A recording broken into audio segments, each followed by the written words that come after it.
Alright, 2015 is almost over, and it's time for me to give you guys my top 10 best movies of 2015. This is a redo, by the way. And just to be fair, I haven't seen every movie in 2015, The Martian. Uh, and if you see a movie on here that you're disappointed about because it's not on here, just be cool with it and don't have a hate comment because I don't like those. Okay, so I'm gonna start with number 10. And number 10 is kind of a controversial one. It is Jurassic World. And Jurassic World was a movie that surprised me. It was thrilling. It had humor in it, and Chris Pratt was great in it. And I thought it was gonna end up like Jurassic Park 2 and Jurassic Park 3, but Jurassic World was a great sequel, and it was finally a good Jurassic Park sequel. But if anyone asked me which one I prefer, Jurassic Park 1 or Jurassic World, it'll be Jurassic Park. Okay, so coming in at number 9, it's event is Avengers: Age of Ultron, and Age of Ultron was was a movie that also surprised me. I was expecting it to be like one of those sequels that are nowhere near as good as the film, but Age of Ultron wasn't as quite as good as the Avengers, but it was close. Like it was like this close though. And Age of Ultron was not only great, like it was not only a great Marvel movie, but it had a badass Marvel villain. And Ultron is now one of my all-time favorite villains. Okay, so coming in at number 8 is another Marvel movie, which is Ant-Man.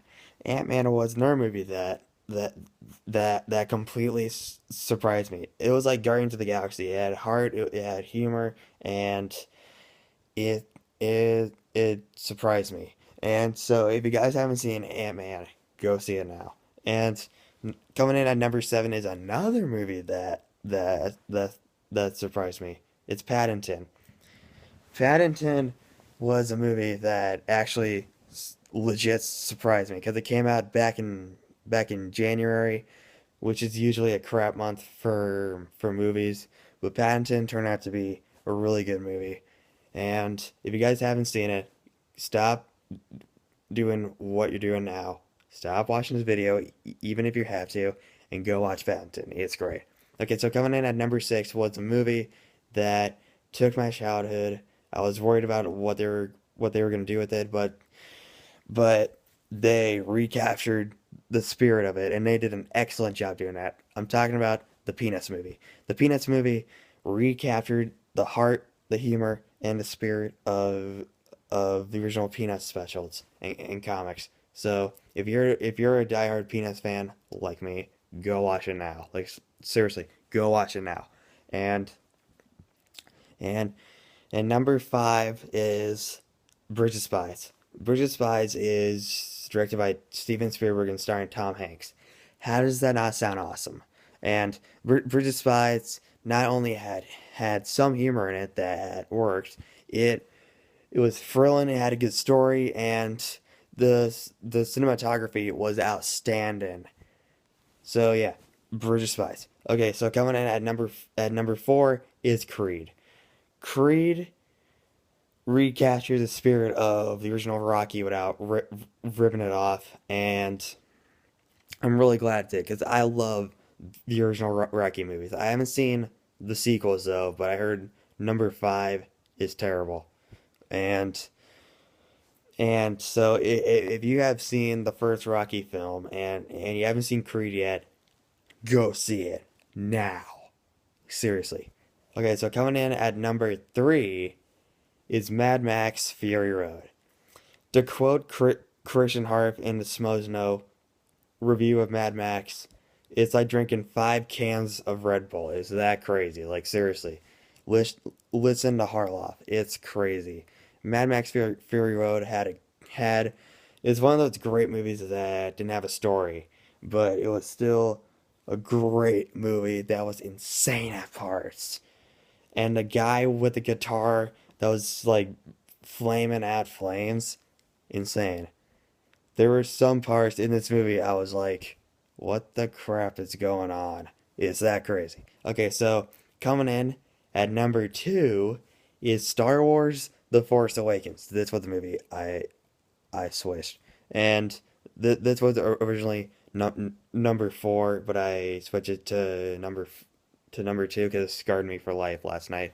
And Star Wars: The Force Awakens, it is now my third favorite Star Wars movie, and along with A New Hope and Empire Strikes Back, and it's better than the prequels actually. And it is the best sci-fi film of 2015 for sure. And oh yeah, and it had heart, it had humor, and there are parts where it's emotional as hell. I'm not joking. Sorry.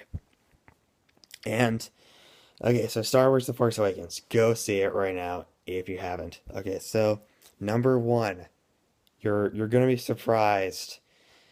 That's what the movie that made me go. Yep, that's gonna be number one on the list for sure. It was a summer movie. You're probably thinking, wait, why isn't that movie on there? Screw you, John. That's right. Number one is a Pixar movie. It's not The Good Dinosaur. I did not see that. You probably know what it is. That's right. It's Inside Out.